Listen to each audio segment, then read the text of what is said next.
Olá, tudo bem? @Felipe Pereira por aqui então para a gente fazer mais um Conversa do Dia.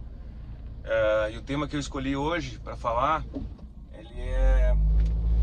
ele vem ao encontro do próximo episódio aí da nossa série de gestão estratégica para líderes de alta performance, que fala sobre liderança remota.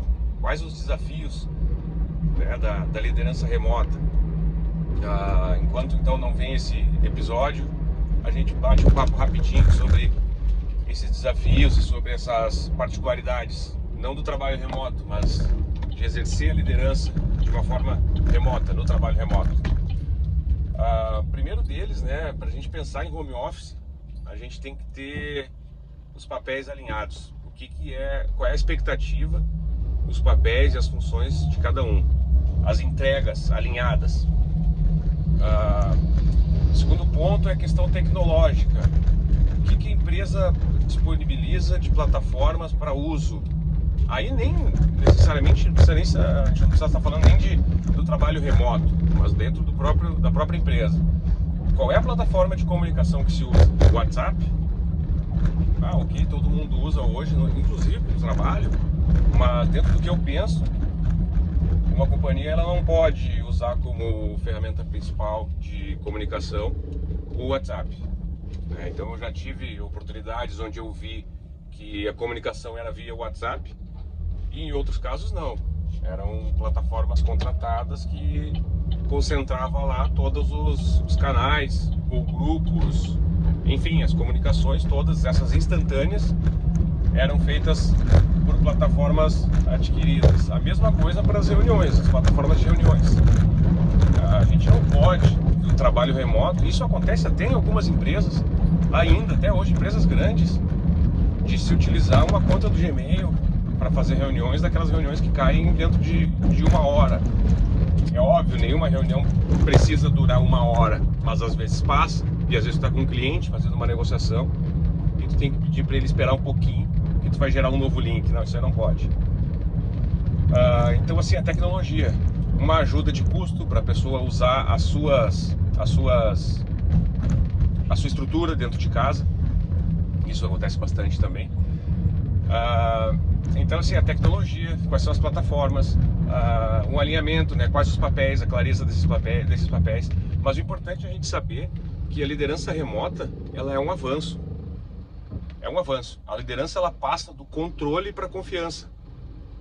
E o líder, para liderar, ele não precisa ter o controle, ele tem que ter o comando. E isso independe se a pessoa está sentada aqui do lado ou se a pessoa está sentada aí do outro lado da tela. Então, é uma subida de nível a liderança remota. E aí o controle, ele vai muito mais além. Ele não pode chegar no ponto de reuniões exaustivas e desnecessárias de alinhamento. Não precisa reuniões de alinhamento para te tornar um bom líder, um bom comandante na liderança remota. Um check-in semanal é suficiente. O que está sendo feito, o que vai ser entregue, e analisar as entregas que já foram feitas. E acabou. É óbvio que a gente, para esse trabalho remoto, a gente precisa de instantaneidade, respostas rápidas, nem que seja com algo que não consigo resolver agora, vou verificar e já retorno.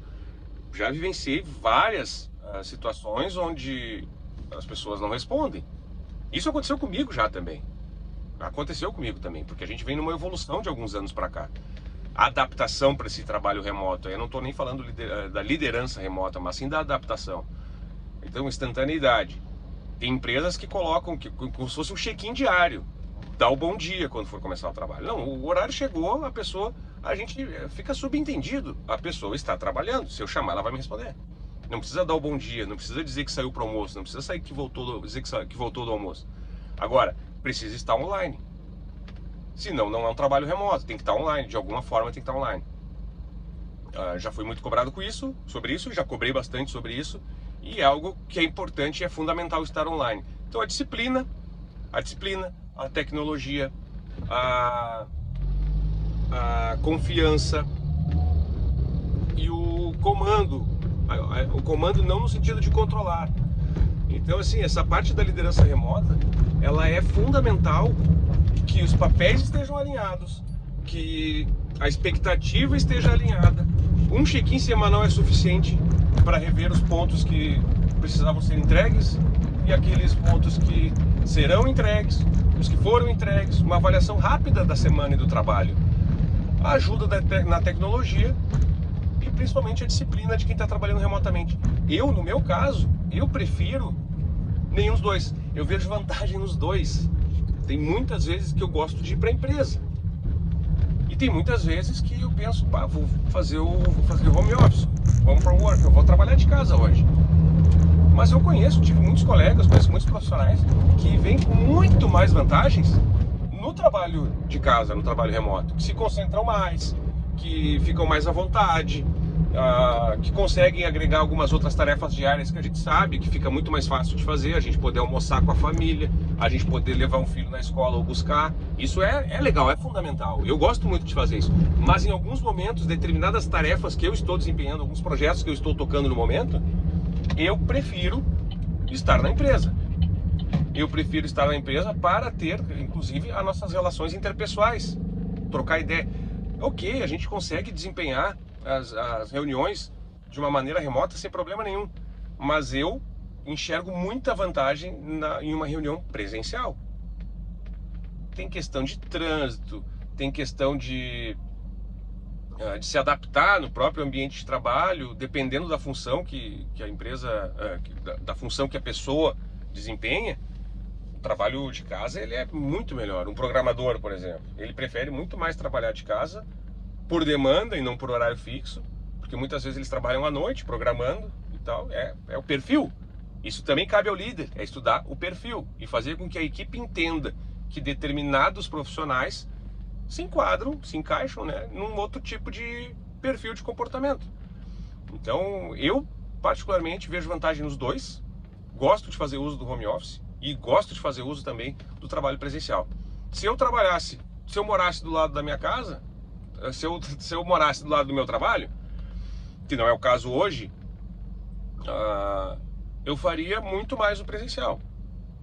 Mas, como a gente vive em cidade grande e tudo mais, a gente perde bastante tempo no trânsito, principalmente. E eu estou tentando não perder tanto tempo, né? Porque estou usando esse tempo para tentar colocar algum conteúdo aí na rede para agregar algo. Então, assim, lideranças remotas, elas exigem comprometimento, confiança, alinhamento de expectativa, o cuidado para não fazer com que a liderança remota se torne um controle excessivo. Muitas vezes o líder remotamente ele se torna mais controlador do que no trabalho presencial, porque está enxergando ali do lado. Então assim, tem bastante vantagem, tanto num tipo de trabalho quanto no outro, mas eu acho que a liderança remota, ela pode ser leve, ela pode ser suave e ela tem totais condições de entregar os mesmos resultados, em alguns casos até mais, do que aquela liderança presencial mais tradicional. Então eu vou colocar esse vídeo junto aqui quando saiu o episódio número 15, eu acho, da primeira temporada, né, da nossa série, que está chegando ao fim da primeira temporada. A próxima temporada a gente vai falar de estratégia. Essa primeira já dá para dizer que falou sobre liderança. Então a gente vai se falando aí. Esse foi o Conversa do Dia número 10 e vamos tocando aí que 2025 está recém no começo. Grande abraço, Felipe Pereira por aqui, nos falamos. Tchau, tchau.